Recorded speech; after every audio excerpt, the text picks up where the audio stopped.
श्री स्वामी समर्थ. तुमच्या सर्व इच्छा आकांक्षा पूर्ण होत असे स्वामी महाराजांच्या चरणी प्रार्थना करते आणि आजच्या एका खूप छान व्हिडिओला सुरुवात करते.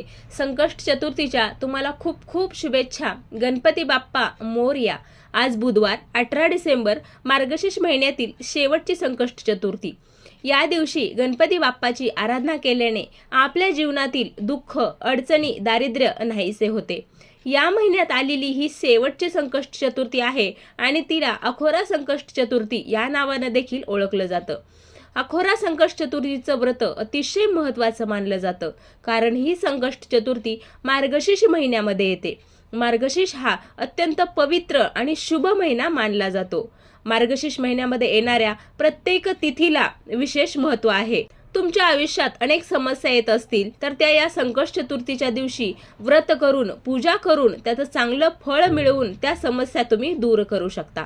मार्गशीर्ष महिन्यातील कृष्ण पक्षातील संकष्ट चतुर्थी ही बुधवार 18 डिसेंबर रोजी सकाळी 10:06 सुरू होत आहे, तर गुरुवारी म्हणजे 19 डिसेंबरला सकाळी 10:02 संपणार आहे. निशा कालावधीत होणाऱ्या पूजेमुळे संकष्ट चतुर्थी व्रत 18 डिसेंबरला म्हणजेच उद्या बुधवारी करायचं आहे. श्री गणेशाची पूजा केल्याने सर्व प्रकारचं संकट दूर होतात. श्री गणेशाला संकट तारणारा म्हणतात. त्याची पूजा केल्याने जीवनातील अनेक संकटे दूर होतात. आपल्या वास्तुशास्त्रामध्ये या दिवशी करण्यासाठी काही प्रभावी उपाय सांगितले जातात.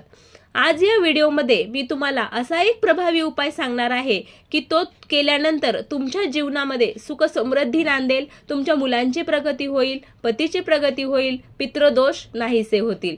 पण हा उपाय कसा करायचा, कधी करायचा आणि कशा पद्धतीनं करायचा याची पूर्ण माहिती मी या व्हिडिओमध्ये तुमच्यासोबत शेअर करणार आहे.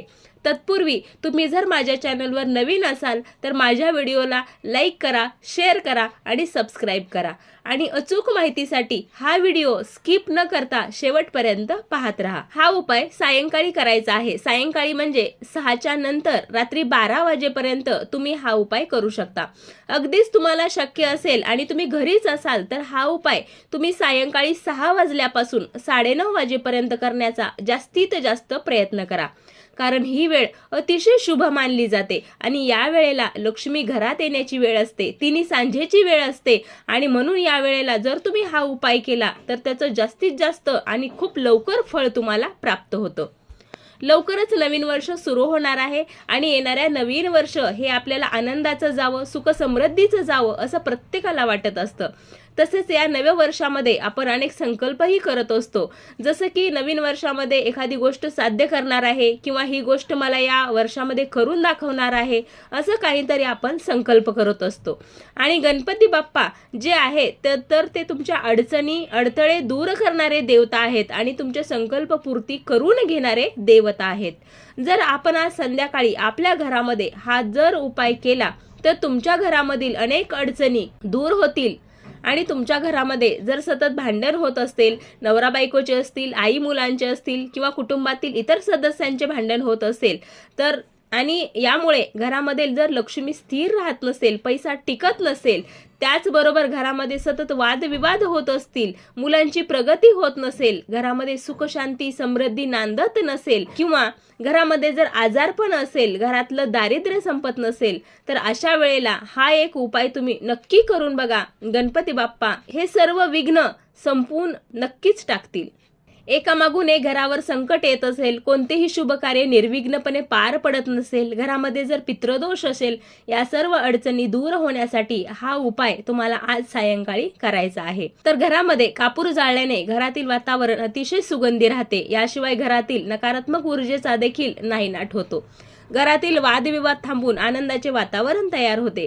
घरामध्ये कापूर जाळल्याने बाहेरील नकारात्मक ऊर्जा किंवा बाहेरील बाधा ही आपल्या घरामध्ये प्रवेश करत नाही आणि वाईट नजरेपासून आपल्या कुटुंबाचं संरक्षण होतं. हा उपाय तुम्हाला सायंकाळी करायचा आहे. उपाय करण्यापूर्वी तुम्हाला सर्वप्रथम देवघरामध्ये एक दिवा प्रज्वलित करून घ्यायचा आहे. धूप, दीप, अगरबत्ती लावायची आहे आणि यानंतरच हा उपाय तुम्हाला करायचा आहे. सर्वप्रथम उपाय करण्यासाठी तुम्हाला मातीची पंती घ्यायची आहे. मातीचीच पंती घ्या आणि चांगल्या स्थितीत असावी, सुस्थितीत असावी. कुठेही तुटलेली फुटलेली पंती तुम्हाला घ्यायची नाही. पूर्वी वापरलेली असेल तरीही चालेल. जर पंती नसेल तर कापूर जाळायचं भांडं घेतलं तरीही चालेल.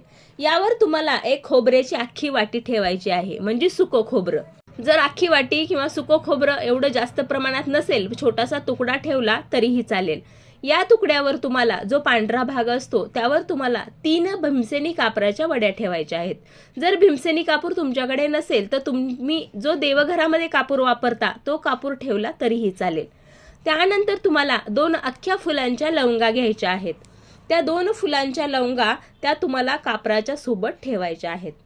यानंतर हा कापूर तुम्हाला देवघरासमोर प्रज्वलित करायचा आहे आणि यावर तुम्हाला शुद्ध गाईचं तूप 2 थेंब टाकायचं आहे.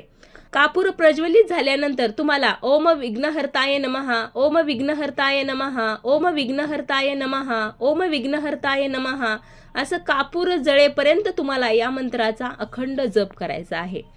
काही वेळाने हे भांडं देवघरासमोरून तुम्हाला उचलायचं आहे आणि संपूर्ण घरामध्ये याचा धूर फिरवायचा आहे. यानंतर घराच्या मुख्य दरवाजाच्या जवळ तुम्हाला जायचं आहे आणि तिथं सुद्धा हे भांडं फिरवायचं आहे. हे फिरवत असताना तुम्हाला सांगायचं आहे की जी आमच्या घरामध्ये नकारात्मकता आहे, जी आमच्या घरामध्ये भांडण, कटकट किंवा ज्या काही अडचणी, पितृदोष असतील ते निघून जाऊ दे आणि सकारात्मक ऊर्जेचा संचार माझ्या घरामध्ये होऊ दे, असं गणपती बाप्पाला मनामधून सांगायचं आहे. गणपती बाप्पाची मनोभावे प्रार्थना करायची आहे आणि ते भांडं तुम्हाला देवघराच्या समोर आणून ठेवायचं आहे. अशा पद्धतीनं जर तुम्ही हा उपाय सायंकाळी 6च्या नंतर केला तर त्याचं चांगल्या प्रकारे आणि उत्तम प्रकारे आणि लवकरात लवकर फळ तुम्हाला मिळतं आणि गणपती बाप्पा तुमच्यावर नक्कीच प्रसन्न होतील. गणपती बाप्पा मोरया.